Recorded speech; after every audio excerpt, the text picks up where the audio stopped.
때마다 해줘야 하는 비료 작업이 힘드시다고요? 오레가, 슈퍼 오레가가 수고로움을 덜어드립니다. 간편하고 효과 좋은 완효성 비료 오레가, 슈퍼 오레가. 한 번의 시비로 지속적으로 뿌리에 영양분을 공급하여 경제적 부담과 노동력은 낮추고 생산성은 극대화하는 완효성 비료. 한 번의 시비로 농사가 완성되는 경제적인 비료. 오래간다 오레가. 남해화학 오레가, 슈퍼 오레가. 여러분 안녕하십니까? NBS 뉴스 24입니다. 농번기를 맞은 농촌의 일손 부족 현상이 심화되고 있습니다. 수확철인 양파와 수분 작업이 한창인 과수 농가는 특히 더 바쁜 하루하루를 보내고 있습니다. 네, 최근 코로나19 확진자 수가 늘면서 사회적 거리 두기 단계가 다시 한번 3주 연장됐습니다. 코로나의 재유행에 안 그래도 일손 구하기 어려운 농촌에는 비상이 걸렸습니다. 김인경 기자가 보도합니다. 사회적 거리 두기 단계가 3주 더 연장됩니다. 코로나19 중앙재난안전대책본부는 오늘부터 5월 2일까지 3주간 사회적 거리 두기 단계를 수도권은 2단계, 비수도권은 1.5단계를 유지한다고 밝혔습니다. 중대본은 확진자 수가 날로 늘어나는 상황이라 코로나19 4차 유행을 눈앞에 두고 보다 강도 높은 핀셋 규제를 실시한다고 강조했습니다. 1월 중순 이후 10주 이상 300명에서 400명대 내외의 정체를 보이던 환자 발생이 최근 10일간 빠르게 증가하고 있습니다. 지난 7일간 하루 평균 환자는 555명으로 4차 유행에 진입하는 초기 양상을 보이고 있습니다. 중대본은 코로나19 확산세가 짧은 기간 안에 호전이 어려울 것으로 판단해 거리 두기 기간을 평소보다 긴 3주로 정했다고 설명했습니다. 정부는 기존 거리두기 단계와 5인 이상 모임 금지는 유지하되 방역의 효과를 극대화할 수 있는 방안을 마련해 앞으로 3주간 강도 높게 이행하겠습니다. 농번기가 시작된 농촌에서는 일손 구하기에 비상이 걸렸습니다. 조생종 양파 수확이 한창인 전남 무안에선 농촌 인력지원센터를 통해 외부 인력을 최대한 끌어오고 있지만 역부족입니다. 지난달 말 전북 전주시 미나리광에서 공동 작업을 하던 작업자들이 코로나19 집단 확진 판정을 받으면서 도시뿐만 아니라 농촌에서도 공동 작업을 꺼리는 분위기가 확산되고 있습니다.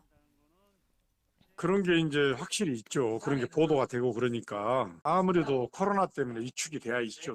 농민이 요구하는 인력을 대기에는 터무니가 없죠.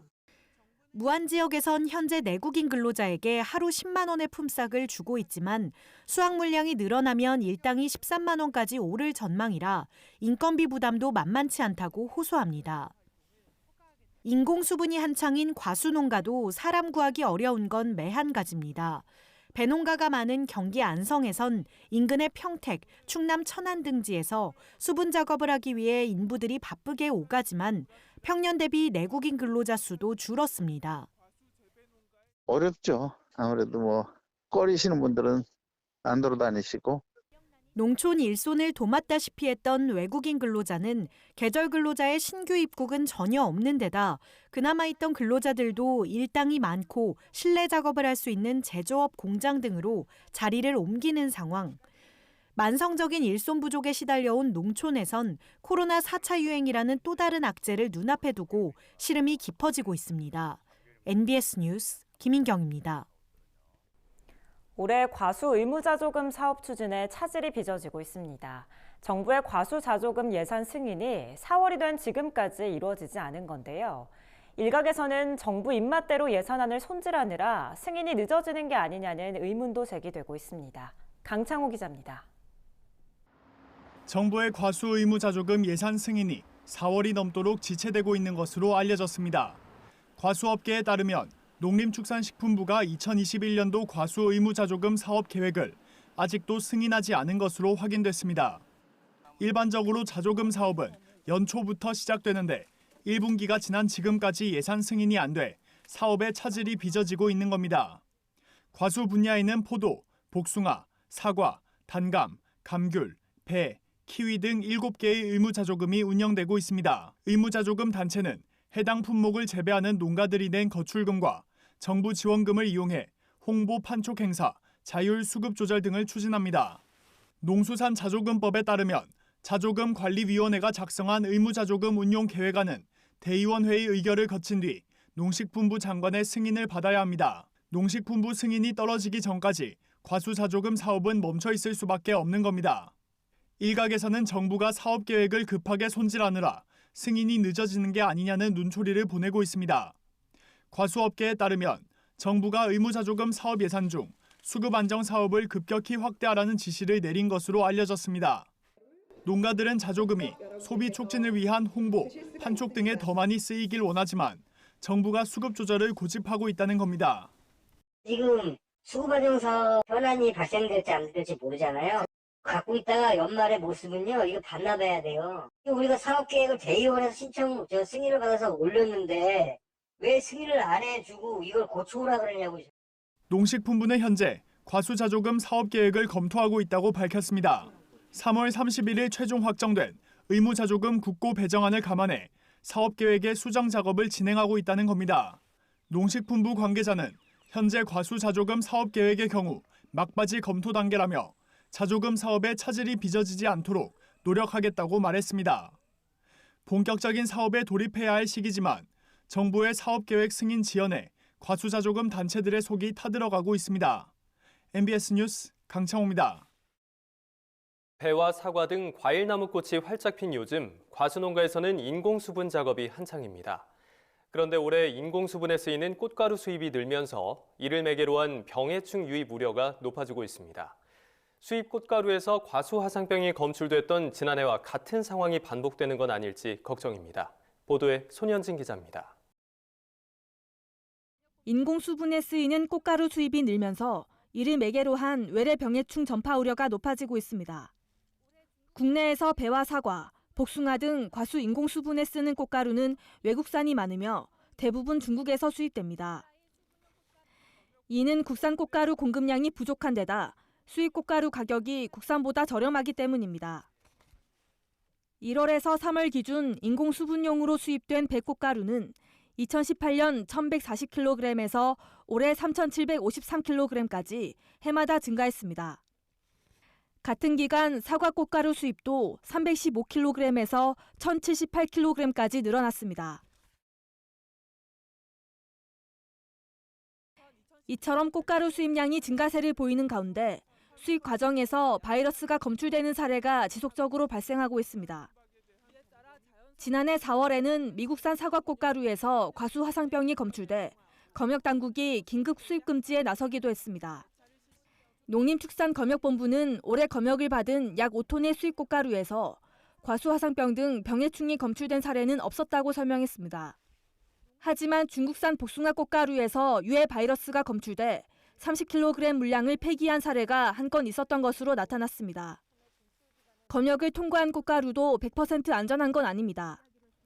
대량의 꽃가루 중 일부 샘플을 채취해 검사하기 때문에 얼마든지 검역에 구멍이 뚫릴 수 있습니다. 2014년부터 2016년까지 국내 키위 농가에 피해를 줬던 참달의 궤양병도 수입 꽃가루를 통해 유입된 것으로 확인됐습니다. 이에 수입 꽃가루 검역을 대폭 강화해야 한다는 요구가 높아지고 있습니다. 현장에서 검역을 기존보다 실 채취하는 양을 더 늘리는 거죠. 실험실에서 정밀 검역하는 수량을 늘리고 발생한 국가에 대해서는 저희가 수입 금지 조치를 하고 있고요. 인공수분 처리 맞은 농가의 주의도 요구됩니다. 식물 검역을 거치지 않았거나 원산지가 불확실한 꽃가루는 사용하지 말고 불법 수입이 의심스러운 경우 검역본부에 신고해야 합니다. 아울러 수입 꽃가루를 통한 과수화상병 등의 전파 위험을 고려해 가급적이면 국산을 사용하는 것이 좋다고 검역본부는 설명했습니다. MBS 뉴스 손현진입니다. 농업재해보험을 의무가입 방식으로 바꿔야 한다는 주장이 제기됐습니다. 기후변화로 자연재해가 빈번히 발생하기 때문에 대응 여력을 키워야 한다는 건데요. 한국은행은 최근 보고서를 발간해 국내 재해보험 제도 개선을 제언했습니다. 강창호 기자가 보도합니다. 한국은행은 최근 보고서를 발간해 농업재해보험 등 각종 재해보험의 의무가입 전환이 필요하다고 주장했습니다. 재해보험은 금융상품을 활용해 국가 재난관리 체계를 보완하기 위한 제도입니다. 기후변화로 인한 국민들의 경제적 피해를 보상하기 위한 사회안전망 역할도 하고 있습니다. 현재 국내에선 농작물, 가축, 풍수해 등의 재해보험이 운영되고 있습니다. 한국은행은 재해보험이 의무가입이 아닌 탓에 가입률이 대체로 낮고 고위험군이 주로 가입해서 보험의 위험 분산 효과가 제한적이라고 지적했습니다. 이에 한국은행은 가입 기반을 확충하기 위해 현재의 임의가입 방식을 의무가입 방식으로 전환할 필요가 있다고 제언했습니다. 고위험군에 대해 우선적으로 추진하고 향후 중저위험군으로 확대하자는 겁니다. 현재 미국과 프랑스 등은 효과적인 위험 분산을 위해 재해보험 의무가입 방식을 적용하고 있습니다. 또 한국은행은 과거의 재해 피해 사례를 바탕으로 보험료를 산정하는 방식 때문에 보험료가 실제 재해 위험을 반영하지 못하고 있다고 지적했습니다.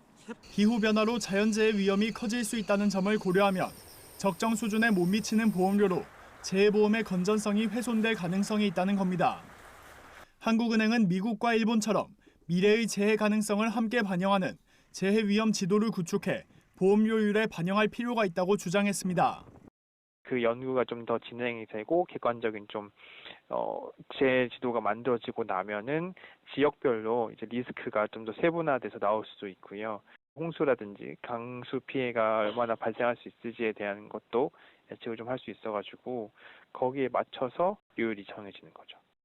다만 할인할증 제도를 현행 수준보다 더욱 정밀하게 설계해 가입자의 보험료율 부담 감소와 더불어 방제 노력을 효과적으로 유도해야 한다고 강조했습니다.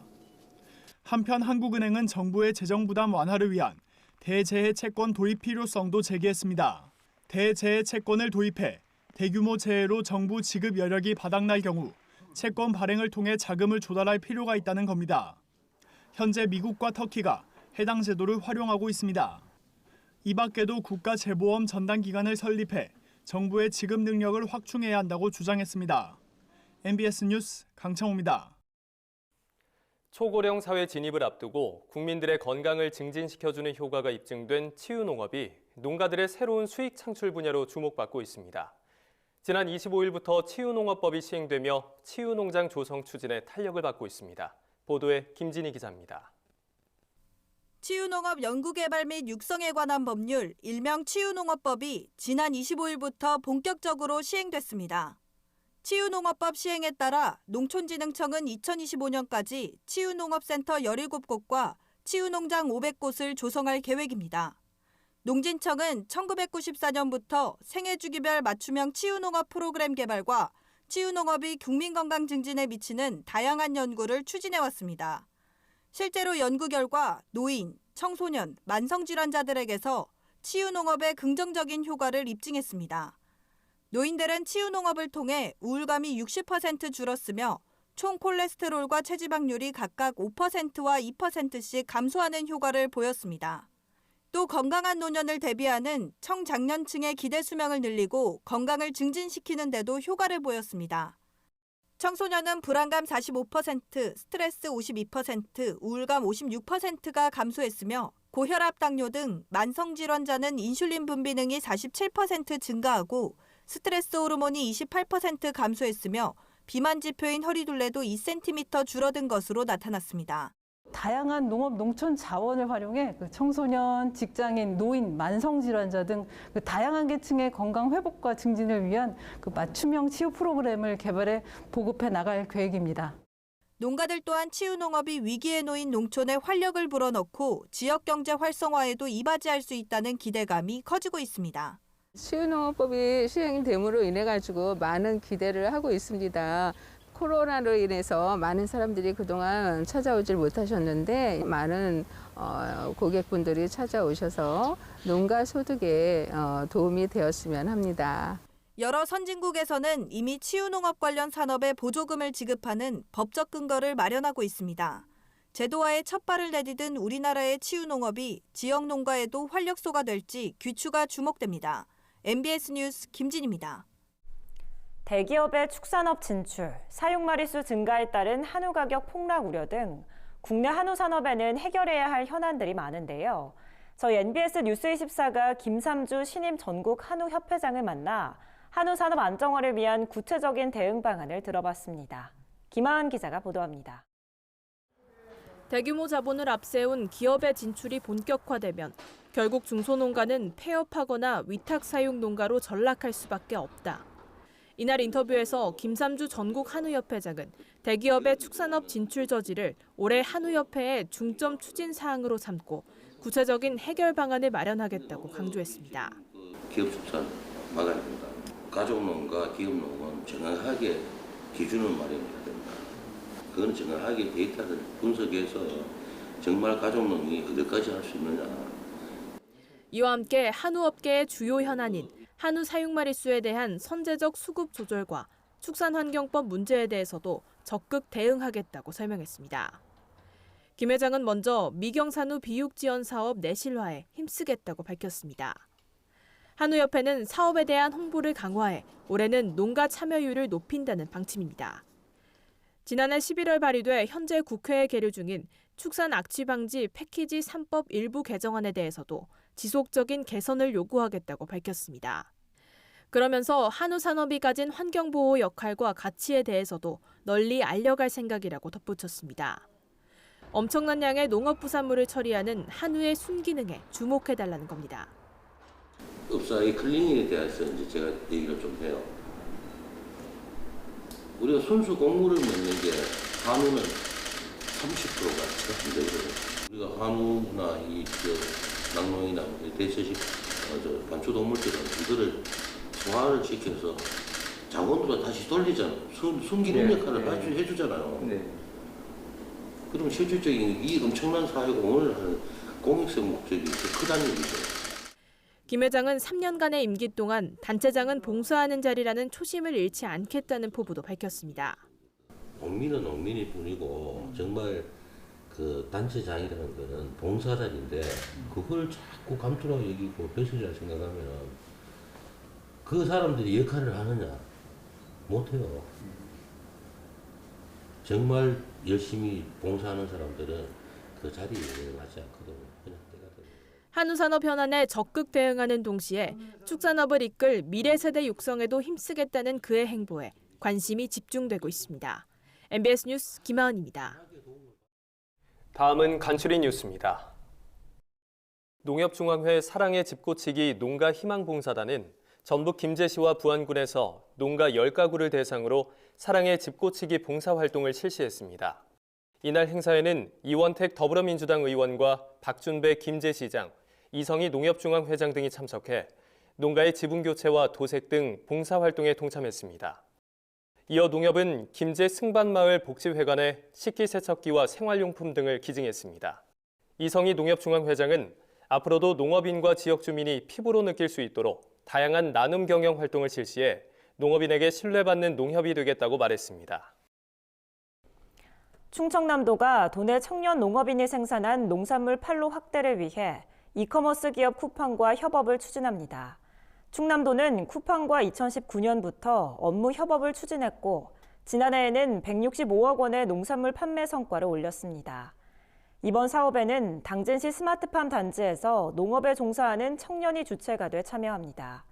본격적인 사업에 앞서 청년 농업인들은 토마토와 딸기를 생산해 쿠팡을 통해 사전 예약 판매를 진행했습니다. 그 결과 1차 판매에서 약 1톤의 딸기와 토마토를 모두 완판하는 성과를 거뒀습니다. 충남도 관계자는 앞으로도 다양한 유통업체와 상생 협업을 통해 지역 농산물 판로 확대에 힘쓰겠다고 말했습니다. 충청북도는 올해 6월까지 중부권 최대 김치 복합단지 조성을 위한 연구 용역을 진행한다고 8일 밝혔습니다. 용역에는 김치를 테마로 한 스마트 물류 거점 단지와 김치 생산 체험 시설 구축 방안 등이 담깁니다. 충북도는 2025년까지 480억 원을 들여 이런 시설을 갖춘 7만 제곱미터 규모의 김치 거점 단지 조성을 구성하고 있습니다.